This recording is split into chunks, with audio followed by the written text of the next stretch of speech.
Hi, welcome Book Talk. This is the first live of the year where I'm going to be talking to Rosie Talbot, aka Merrow Child. Just going to see if she's around and I can invite her to come and have her interview. I'm super excited about this. Rosie is a well-loved author and Book Talk fixture. So I'm just waiting for her to go live and I can grab her to come and join me. Let me see, let's give it a second. Rosie, Rosie, Rosie, where are you? If you are interested in being on my show, I love to talk to anybody within the Book Talk community, whether you are an author, published or otherwise, editor, publishing professional, book cover artist, blogger, whatever you fancy. I would love to chat with you. So check out the link tree in my bio and fill in the Google form and I will schedule you in for the show. So let's see, where is Rosie? We will be with you shortly. Okay, hi, we're just waiting for Rosie to join to do the show and we will be with you shortly. Thanks for joining, Wendy. You will be coming along soon, I'm sure. This is always the tricky bit when we try and find each other when we've both gone live. And I know Rosie has not done a dual live before, so I expect she could be floundering a little bit. But I am looking for her. And hopefully, there she is. Okay, invite Rosie. Hopefully she will find me and she will join and we can get started. Rosie, you are. Hello! Did this work? It works! Okay! I was just, there's all these buttons and there's all these lights and I don't know what's going on. Okay, I'm not completely full screen, but No, that's fine. I think it's there. I think it works. One way or the other, and then we rock on from there. So I'm just going to introduce you. I've just been talking about you. This is the lovely Rosie Talbot, otherwise known as Merrow Child. Book Top Darling is how I think of you. And I'm loving your crown. Thank you. Isn't that a beautiful one? Thank you. Let me try and lift up my stand a little bit. I went for purple because I've got purple on today. Yes. And how many crowns? Do you have more than one crown then? Are you like me? Do you get obsessed with the crowns? I think I have about 12. But then I kind of give them away when people go, oh, I like it. I'm like, have it. So I don't actually know how many I still have, but I have about. No, crowns are like books for me. They don't get given away. No. I do get people come into my study, mostly teenage girls, and start looking at them and wearing them while they're here. But no, they're not allowed to take them away. So I think I have about 12 now. Oh, wow. It's a good number. It is my favourite number, so I think that's appropriate. But I have a feeling that there's going to be more in my future. Just putting that out there, husband. We shall see. So I have been never have to. Yeah, never. I have been super excited to talk to you.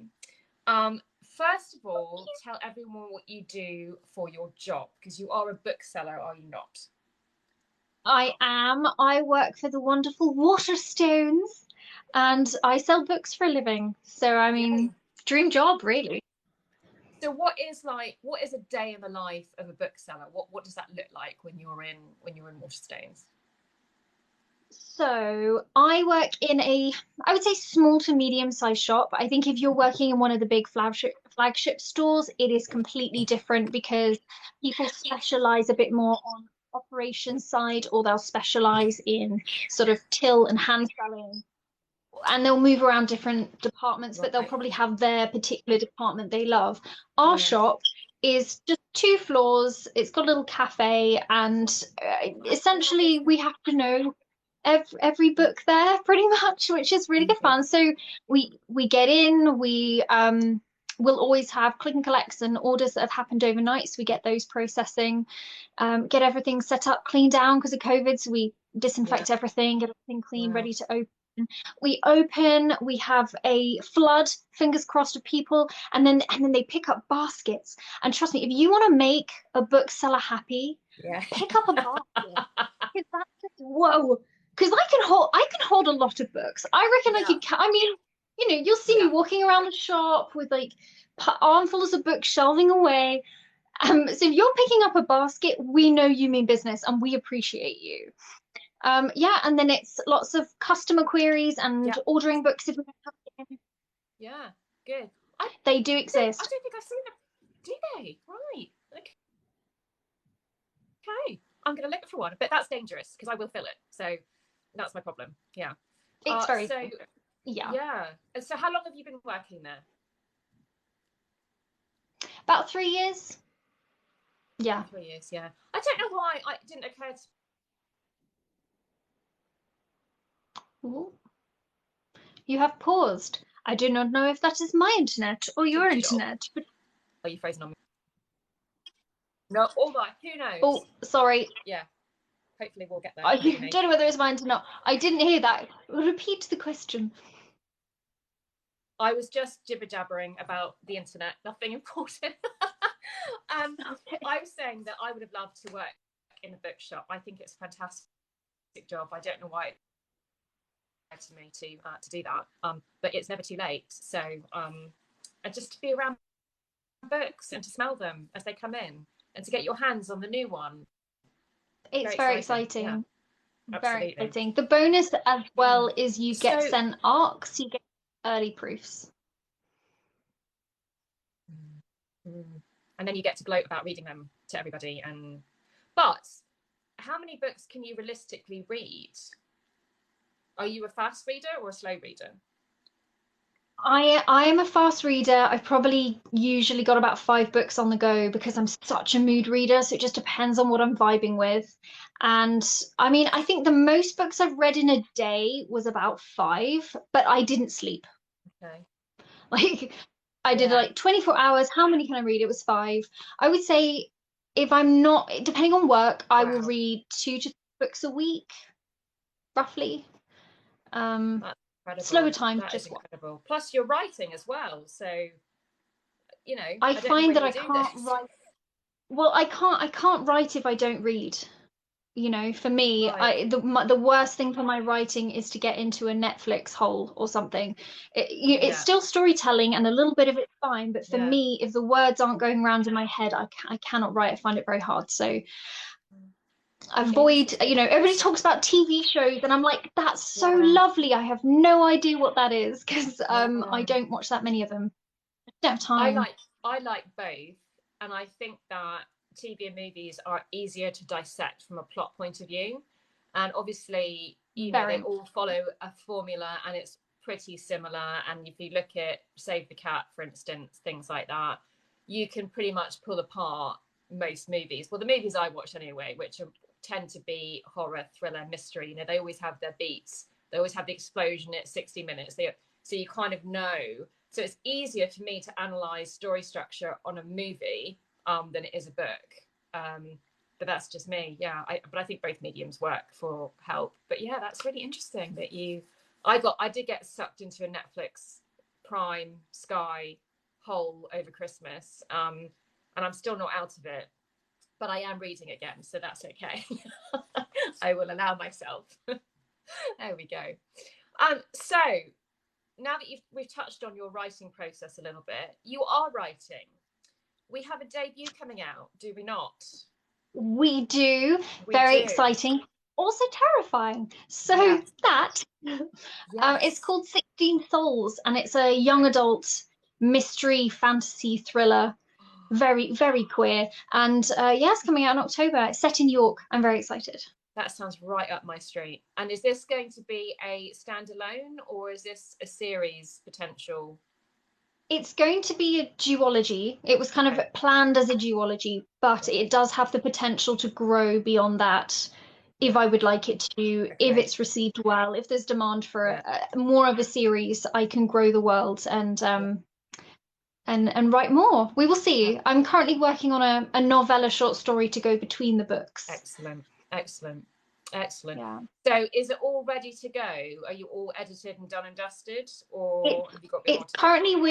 currently with my lovely editor Leonie, and then I'm expecting that back end of this week, and then it'll be a quick turnover because it's just kind of minor line edit stuff. Yeah. and then hopefully it will go off to authors for blurbs, and then I'm commissioning a cover, so that's in process. It's all a bit frantic. There's a lot to Oh, learn. I think it is the first time you do it, especially self-publishing. It is you do wonder if you're missing something. It's a learning curve. It is a learning curve, but it's also so exciting because you know you're just filled with all that expectation. I think, and it's all happening. You've made the decision to do it, and you're getting closer with each thing that you do. So hold on to that excitement as well, because I know the whole book talk community is going to be behind you. So I for one am very excited. So I mean, yes, I think it's got things in that book talk will like. It's very, very gay, so yeah, yay. yeah, Love it. I mean, I have like some straight characters, I yeah, think. The parents are yeah. straight-ish, as far as we know. I mean, I haven't defined that, but other Love than it. that, Yeah, maybe one somewhere. So it's very queer, and it's kind of got a bit of enemies to lovers vibe, and yeah, it's got kind of spooky vibe. yeah. And it's kind of, Good, it's decently pacey. So good. I'm hoping that TikTok will love it. Yeah, absolutely. So are you going to plan on doing a cover reveal at some point? Yes, so Yes. I will do a proper cover reveal. I have with my trusty iPad done that thing that no author should ever do, and I've designed my own cover. But it's not a cover. I just wanted to have a go. I'm not Yeah. actually See going what you to could do. use it. Yeah. I've just designed it to kind of use as an interim cover for my website, which is Yeah. hopefully going to be up in the next week or so, Good. Yeah. with a very exciting newsletter. If anybody wants to Yeah. sign up to my Yeah. newsletter, to Absolutely. hear updates. But I will have a proper full-on cover reveal, and Real. I'm That's the sketching fun all part. sorts of artworks and extras and things as well. Yeah, Excellent. Oh, this is so exciting. Yay. it is. Um, Oh, I think when you've written a baby and you get it out into the yeah. world, and I'm just really excited to have readers read a story I wrote this, what, 3.5 years ago. Right. So it's been with me for a while. So it's amazing. It's an amazing feeling to be like, you know what? No, this is ready to go out now. This is ready to go out into the world. I think when you've spent a lot of time with something, and especially if it does carry on to be a duology or you write more, those characters are so much part of your life. They are real people that you do, Yeah. and you do get to a point where you think it's time to fly the coop now. Off you go, be well received. Hopefully, I'm sure it will be. Yeah, no, it's a good times. Yeah. So 3.5 years, have you always been a writer? Have you always written things? Or tell me about how you got into it. Yeah. I wrote a story for my friend in secondary school because she was obsessed with Ant and Dec. So I wrote a story for her about how Ant and Dec, but like not Ant and Dec, they were tiny miniature alien versions of Ant and Dec, came through her bedroom window in a giant flying saucer and abducted her to go on like a space adventure. And I I just love wrote it it. for her to bring her joy because she loves Ant and Dec so much. And they were called Oh, Auntie and Decky. And I remember her reading it, and she sat with kind of our class and she read it out loud, and she just loved it so much. And I think that was the kind of moment I thought I quite like to do this, really, like yeah. maybe I can tell stories and make people happy. And I personally don't necessarily feel like I want to change the world with my books. I just want to put good stories out there. Yeah. I'm not expecting to ever win any prizes or like Yeah. be a bestseller. I don't actually need that. I just want to Yeah. reach the right readers and make their day better because they I read a love story that that. entertained them, I you love know? that attitude. I think that is lovely because I think we're all driven by a passion that compels us to write, irrespective of what happens to those words. And I think just to know that you've touched people, and I think I agree with you. I've got friends who have had bestsellers and I've got friends who have won awards, and I kind of think, as nice as all that is, at the end of the day, when you hear somebody who has said, your book is my favourite book I've read, there's Yeah. nothing better than that. And that's what I like that a lot. That's really refreshing to hear that said out loud. Yay! Yay! Excellent.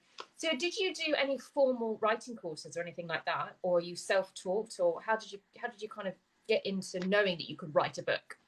Well, I was working for the National Trust after university, and I was working in Waddesdon Manor, which is a beautiful house in the Buckinghamshire countryside, co-run by Rothschilds and National Trust.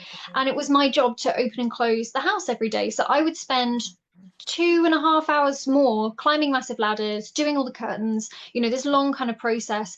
And it's creepy, by the way. Like, Yeah. okay, nobody's died there, but this is a big kind of Cool.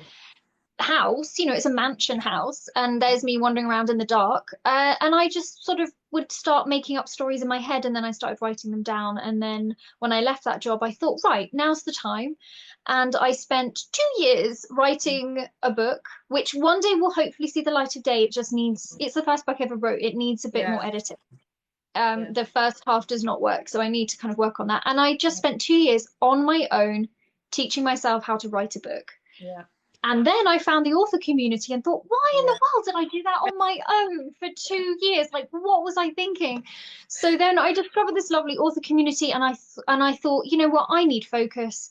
I'm going to go and do a formal course. And I did the Curtis Brown Creative 6-month novel writing course in London just before the pandemic started. So I think we were the last class to be able to do it in person. So I was going up to London twice a week. And that actually was this course I wrote Charlie and His Ghosts on. So 16 Souls was written for that course because I had to submit something new to get on the course. Yeah. And I just wrote that first chapter and went, okay, I'm writing this now. I did their writing for children courses, but it was virtual rather than physical, because I had young children at the time and I couldn't traipse off to London. So it's phenomenal what you learn on that, and with just getting to know the other authors and the feedback that you get, and it really catapulted my writing.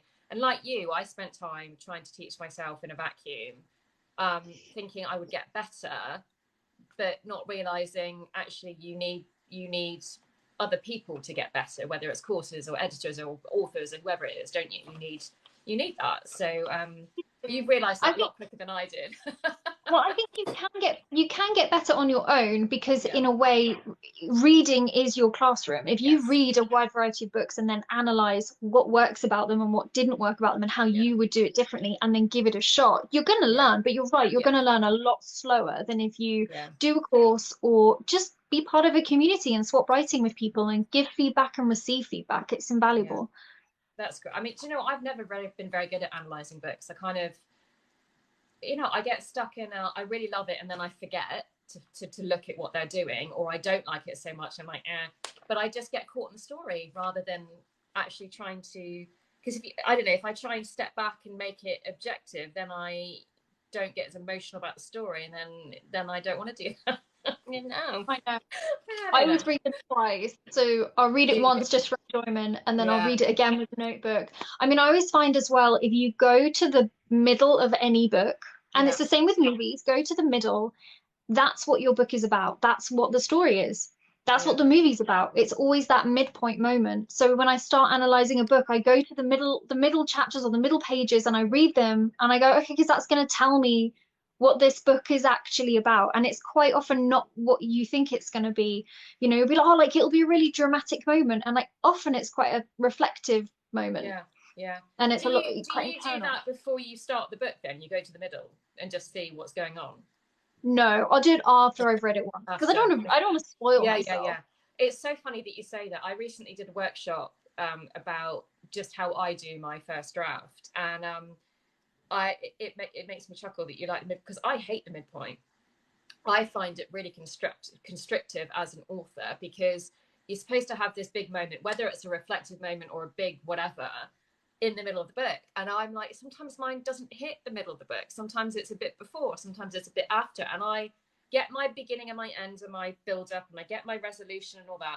But the middle, for me, I'm just, after that, it's just instant after instant after instant. It's just go, just the way I write. So I kind of feel like I've got several midpoints, but I hate the midpoint. I hate feeling tied down to that, Maybe it's happening organically, because I mean, I try and come up with an idea, but like I don't rigorously plan them. And in fact, with this book, I was like, I'm just going to flip to the middle and be like, what's my midpoint? What's at the middle here? And actually, it's a scene where I was like, oh yeah, that's what my book's about. Okay, it's fine. I've never done that. I've never gone to the middle of my books to see what's there, and it's probably because I'm afraid to see. Not going to do it now either. Just sometimes you just don't look. Don't look. So when you start writing, have you, Mm, I'm assuming as you were with Curtis Brown, you plotted. Are you a plotter or not? nope, No? Okay. So how do you I'm go not. about, yeah, how do you go about approaching a book then? So I tend to like just fish a concept out. Like I'll have an idea, I'll have just a rant, and it could just be it's kind of like a Pinterest board in your head where it's just like a feeling, and there might be a song there, and I have quite a very I have a weird brain. So stories are a amorphous, slightly alien root-like looking thing that's color coded. And as the story grows, the root changes. So the root starts to tell me what needs to come next because these colored threads kind of come in. So all I need to start are like the seeds. So with Charlie, I was like, okay, I'm gonna have a teenage boy. He sees the dead for whatever reason. I have no world building yet. All I know is that I want to set it in York, and it's Yeah. a teenage boy, and he's walking through York, and he sees the dead. Okay. What's the hook? What Yeah. happens next? What's going to Yeah. keep my reader Yeah. reading? And that's how I wrote that first chapter of just Yeah. I don't know what's going to happen next, but I need my reader to be like, ooh.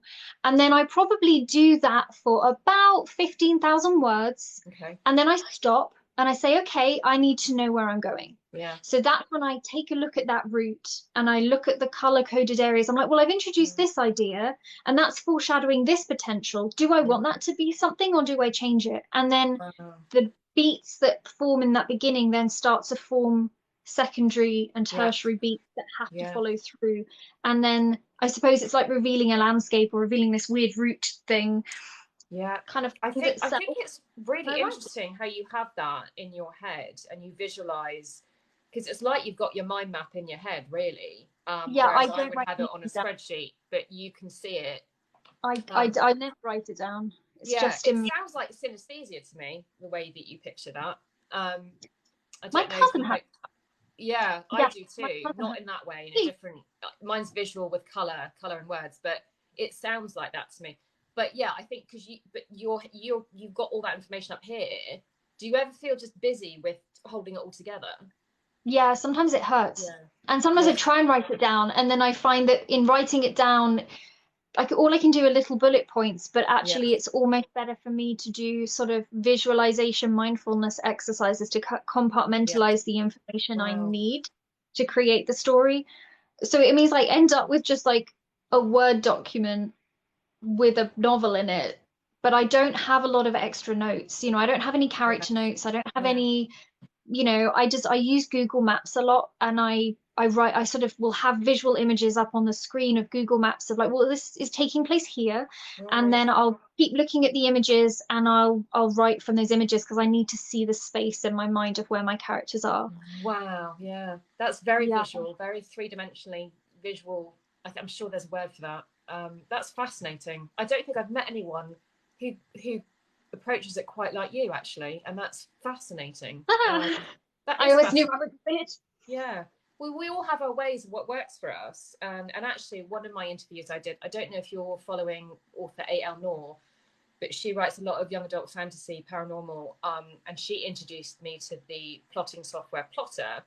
And for me, as a plotter, I've found it genius. I haven't used it, I've only just started to use it, but it does exactly what I like my spreadsheet to do, but in a much more visually friendly way. So, yeah, it's like a route where it's because it's color coded and it has threads coming off and things like that. So, that's quite interesting. Yeah.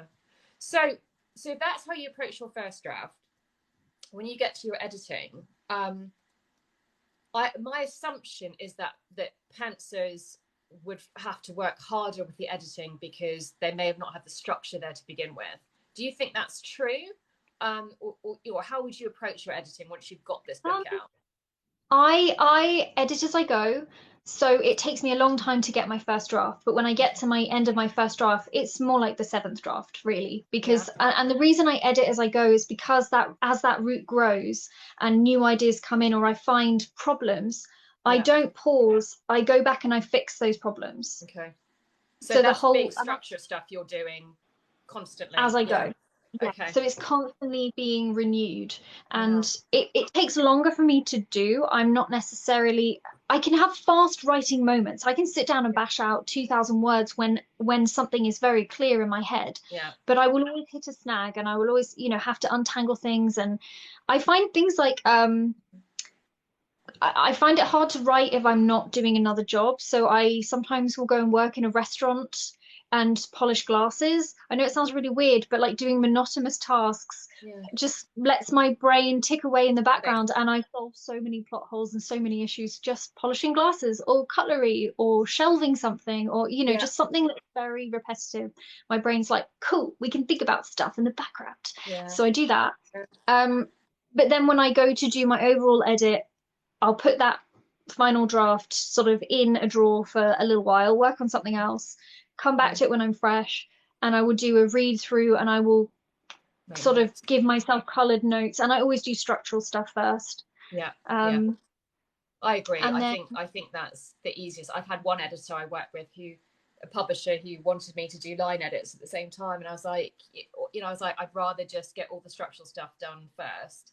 Then I know, then I can concentrate on the lighter stuff, as I call it. But no, I agree with you, because that's the heavy lifting. I think is moving that it stuff is. around. Yeah. It is. I Yeah. mean, I still will line edit, but not meaning Yeah. to. I'll just be like, oh, I'll tweak that, Yeah. I'll tweak that. But that's not the final line. Like it can, Yeah. but I'll try to be strict and I look at character arc first because if there isn't a strong character arc, then Yeah. why are we bothering? Yeah. And then I look at sort of plot holes in the narrative surrounding it. Yeah. And again, that's when I go back to like Save the Cat and I'm like, am I hitting those Yeah. beats? Is Yeah. this a satisfyingly paced story?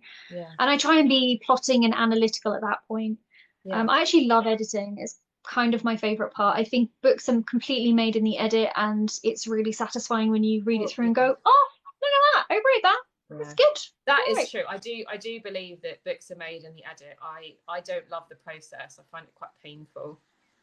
Um, just because I think for me, I'm lucky enough that I have an agent and I've got a couple of really good critique partners who I can bounce off stuff and who will say, well, that's not working. Because for me, making structural changes is scary. I feel like I'm going to make the wrong decision, act the wrong character, or do the wrong, So I need someone to tell me what to do. Once someone's told me what to do, then I can go away and work on that. But then it's kind of like coaxing all the other bits along. Like one of my books, I've struggled with the character. I've had to kind of really change her, and it's been a struggle. And it's been painful. And I hate this book now. I think my agent's now read it 3 or 4 times, but we're almost there. So Okay. I do find, as beautiful as it is when you get to the end and you've finished editing, getting there is like pulling teeth for me. But yeah, I just need to soak up some of your positivity about that. And so you mentioned Save the Cat. Do you use any other resources to help with your editing or things like that? Um, Save the Cat is the one I definitely go to for Mm. plotting. If I kind of feel like I'm hitting a snag, I'll go back to it Yeah. and I'll be like, okay, what's supposed to be here? Yeah. Because it does, it's not foolproof, but it does provide a very kind of basic outline, which is very useful. Um, that was thinking the other day, I need to read more books on writing because I Yeah. actually don't use that many. I haven't read that many, so it's on my list of things to Yeah. do is to read Things to more books about how to write books. Yeah. Well, I'll drop you a few links. I've got a few Yes, good ones, please. and one my agent asked me to read, which is called. I haven't got it here. It's in the other room. The 27 Principles of Storytelling. And That it sounds good. is really, really good. Bite-sized chunks, really easy to digest, and so full of information. And he refers to the inciting incident as dropping the hammer. But the way that he talks about it is that you can drop several hammers throughout your book.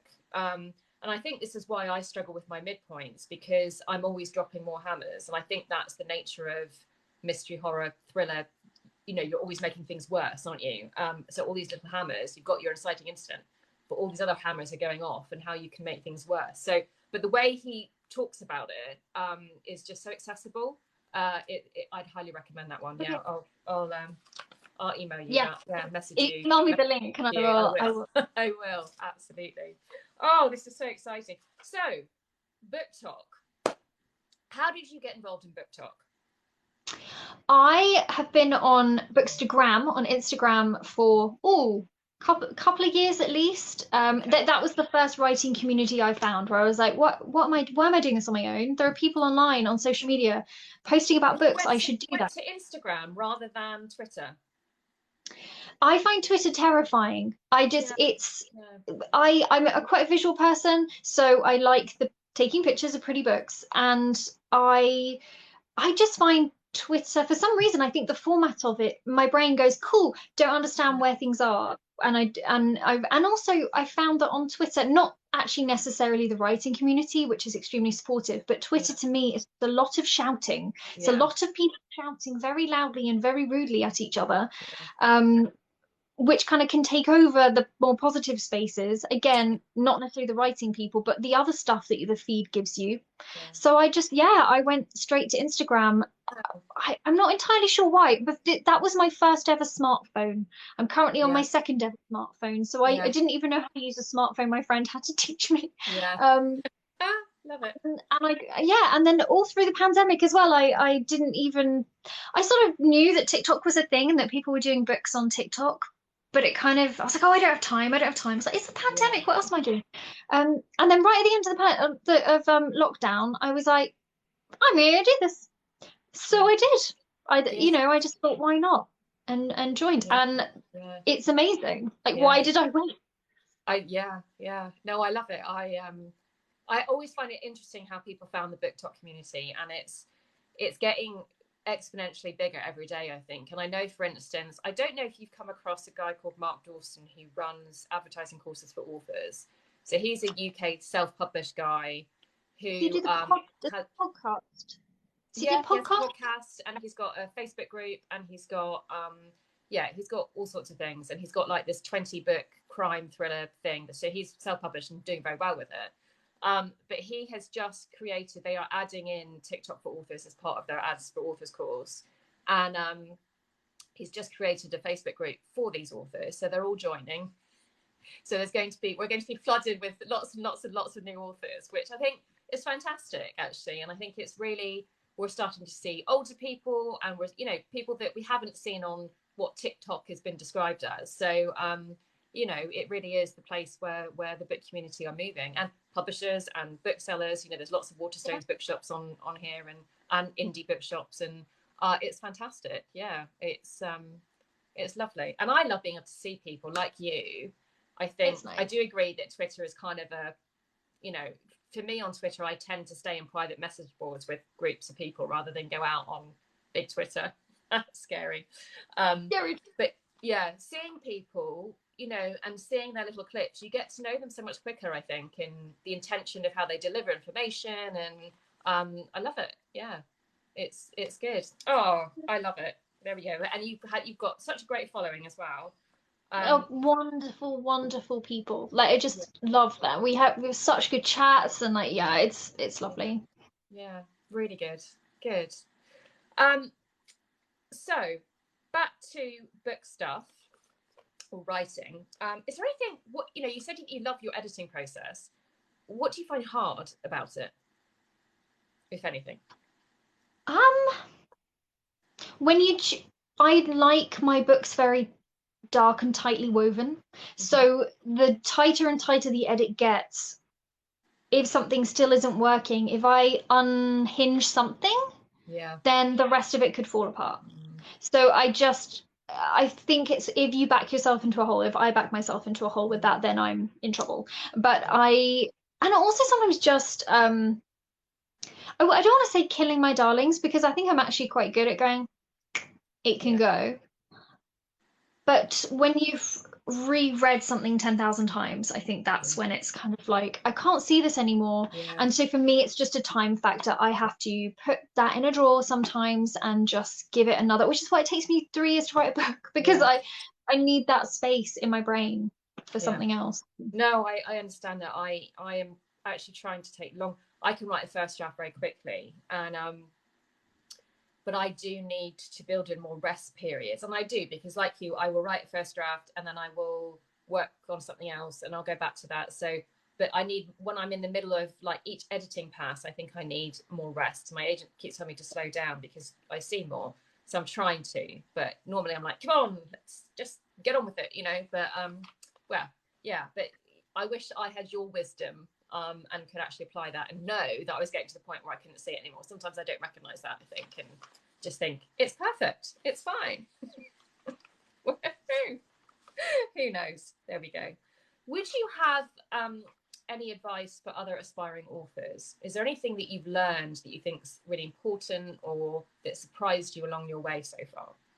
So I think main advice to anybody who wants to write a book is stop reading blogs about writing advice and just sit on the chair and write the book. Because I know what you're doing. You're sitting there Googling of like, oh, I have to read these 5,000 books on how to write and I have to follow all these authors and like listen to all their advice. I'm like, cool, but all the time you did that, you could be writing your first draft. So sit down and write it because again, it's made in the edit. You're going to learn as you go. Don't expect it to be perfect. Just get some words down. And that's great advice. The second thing would be read everything, but particularly in the genre that you want to write in, because at some point, whether you want to pitch to agents and go trad, or whether you want to self-publish, or even if you just want to write for yourself and your friends, it's going to help you to know where your book is on the shelf and what is currently out there.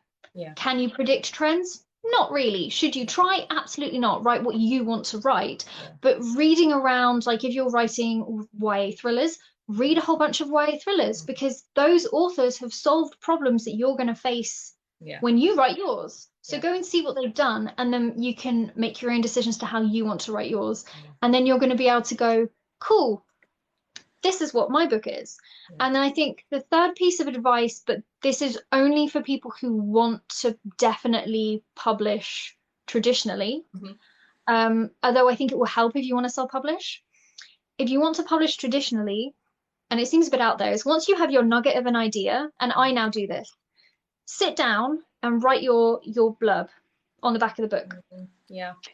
Sit down. I mean, it's going to change 10,000 times over. It is not your final blurb. But for me, if I write myself a mini blurb and an elevator pitch, then I know what the primary hooks are and I know what the primary character development is. And it's a whole different other style of writing. So just getting any practice on that is helpful. And so I have that and I go, this is what I think this book is going to be. And then it becomes something completely different, but I still have kind of started that. But I think if you're just writing for yourself, or if you want to self-publish, it's not quite as key. But I'm glad that I do it now because I have to write blurbs for the backs of like a book. I find blurbs hard to write, and I do my elevator pitch before I start writing. I agree that really helps you narrow down your hooks, or at least identify my want and my need, you know, my character flaws, that kind of things. But the blurb, they're hard to make hooky because you're so close to it. It's worse than a synopsis. At least with the synopsis you can be, you know, matter of fact and dry, but with a blurb it's got to be really top level and hooky. So I just flood myself with reading other blurbs when I'm blurb writing and trying to get it, and then I rely on so many author friends to give me eyes on it because I know that they'll help me make it better. So that is fantastic advice. Really good. I don't think you've ever done like the Twitter pitching, because the Pitmad and things like that, I find that so useful for coming up with elevator pitches, because you have such a tiny space, and the best blurbs that I've come up with have been on like seeds from Twitter, and that kind of, I think it just really helps be like, okay, I've got like this many characters to pitch my book. Absolutely. And it was even worse on Twitter when it was, you know, half the amount of characters that we get now. It used to be a lot less, so that was even harder. But now you can get in that I always do character A desperately wants this in order to do this, but is stopped by this, you know, and that's my formula. And if I can get that into my Twitter pitch, or if I can get that, you know, as before I start writing, that's how I do it. That's really good advice. You know your stuff. It's like you know, 100% on the exams. There we go. Fantastic. I always liked to do well on exams. That was my thing at school. I was like, I want to know how to do this. We do the thing. Brilliant. Right, we've got to the point of the interview where you are allowed to answer all the fun questions now. Not that they haven't been fun already, but you know. Fun. Okay. As a writer, what would you choose as your mascot or spirit animal? A cup of tea, probably. Okay. Cup of tea. Cup of tea Yeah. that like refills constantly. It's like my perfect cup of tea, and it refills itself whenever I need tea, which I is like like all the it. time. Yeah. Even if I'm not drinking it, I just like to have it in my hand. Yeah, and it When has I'm to be warm. It has to be kept to the right temperature. Yes. I love I that. do. You know what I do have? Rainbow. I don't know if you've heard of Rainbow Crate. They're a queer book box based in the US. Yes, I have. But they sent a while ago. It's this little tea heating mat, and it plugs into a laptop, and it keeps your tea warm. I know, it's amazing. I know, Oh my it's God, amazing. I'm gonna look They're into out there. that. So go get yourself one. Keeps your tea or your coffee. If you're a coffee person, I won't Wow. charge warm. And yeah, That's incredible because I cannot count the amount of cups of tea that get half drunk and then I have to go make a new one and it's pain. I have taken to making my tea in a flask, in like a cold water bottle flask, and it keeps it hot all day for me at the right temperature. I just sip it. nice. So yeah, it works. I've got these braces on that I can't drink hot drinks from a mug. I have to do it from a straw. So I just put it in my flask with my straw, and then I'm actually thinking, actually, it just keeps my tea warm all day, so it's fantastic. There we Perfect. go. Yeah. Oh, before we go on to the other fun questions, I did just want to ask you about your marketing. Yeah. Do you have a strategy outside of No. Book Talk? You know, what do you think you're going to do to kind of get your book out there? It's something that I'm currently researching. So if anybody has any ideas, please do give me. I've got a little platform on TikTok and Instagram, and I've made some amazing friends who my plan is to talk myself about my books, but then also rally my friends and say, hey, would you mind, being part of this little Instagram tour and this little TikTok tour to kind of put the words out there. And again, I'm not necessarily aiming for huge numbers of readers. I want to find the right readers.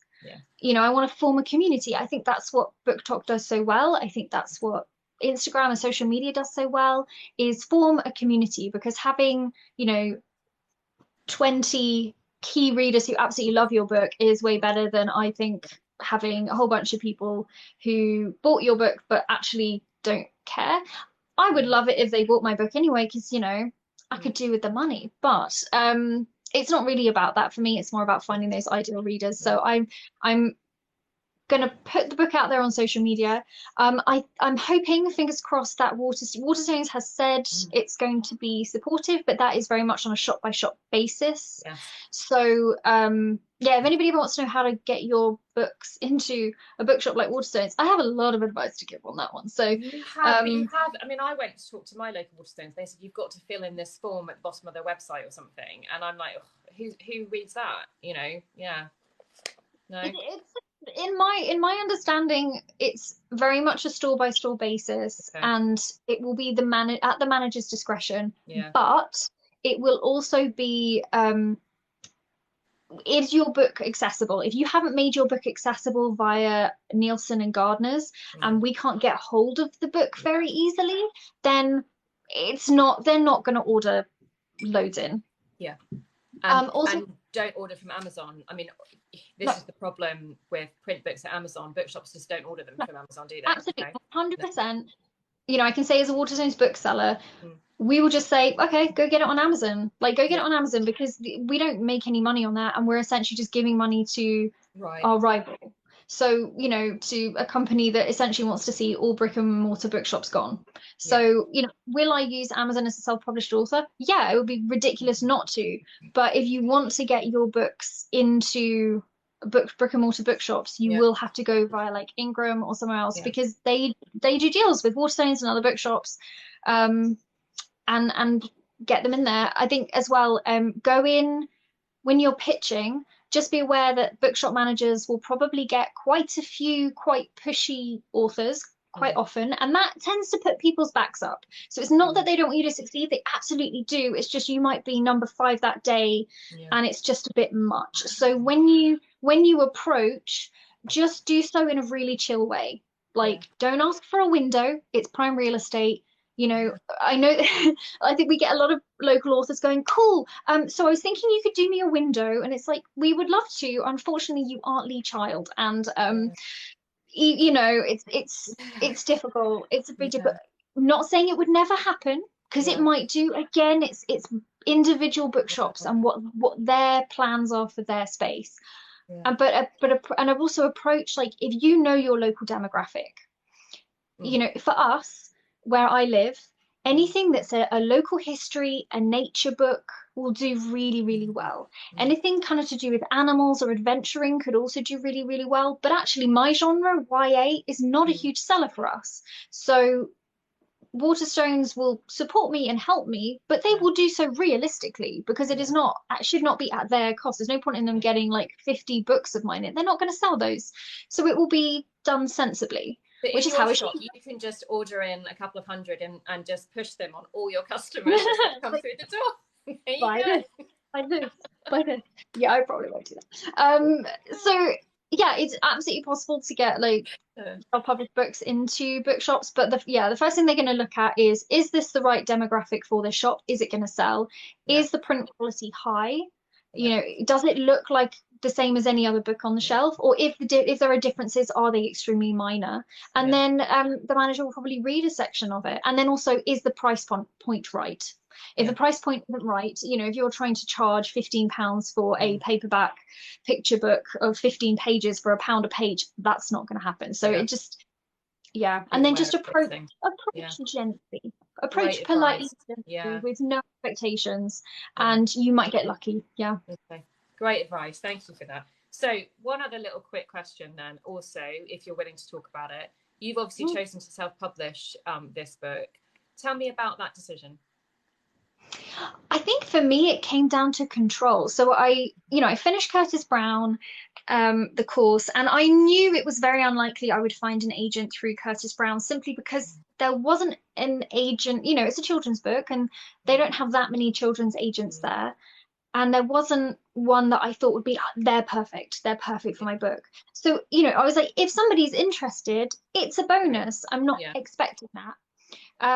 And I had some interest, but it didn't go anywhere. And then I went through Right Mentor, and I did submit to a handful of agents, and you know, I had some really good productive chats. But in that process, I kind of realized that if I go with a children's agent, because it's a YA book, I'm going to be limited on what I publish in the future. And I personally want to write both adult speculative fiction and YA. Mm. And I didn't have an agent who was interested, who was in that right Right. space. Right. And I just thought, you know what? I feel like ghost stories right now are happening. Like I've managed to Mm. somehow time this quite right. And if I wait too long, I might miss the boat on that one. Like, Yeah. this That's true. story is kind of ready to be out there now. Mm. Um, and so I just thought, okay, if I self-publish, I know I'm probably not going to shift as many copies. I'm not going to, you know, Mm-hmm. hit certain milestones, but I will hit the milestones that are important to me, which is finding readers. Mm-hmm. And I will be in control of my own career and what I write.